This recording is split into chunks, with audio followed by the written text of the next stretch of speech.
So అయిపోయిందండి, ఆకాకరకాయ fry అయితే ready అయిపోయింది అనమాట. సో ఒకసారి మనం ఉప్పు కూడా చూసేసుకుందామండి. ఓకేనా? ఒక చిన్న పీస్ తీసుకొని, ఇదిగోండి ఒక చిన్న పీస్ తీసుకున్నాను, చిన్న పీస్ తీసుకున్నాను.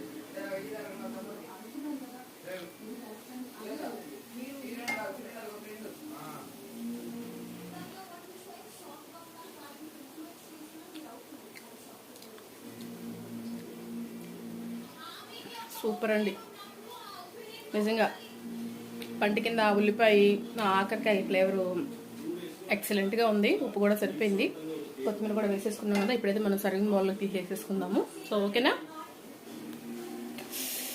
ఎక్సలెంట్, సూపర్ సూపర్ అంటే సూపర్ అండి, నిజంగా చాలా బాగుంది. వీడియో కోసం ఏం చెప్పట్లా, నిజంగా చూడండి అసలు ఎంత బాగుందో.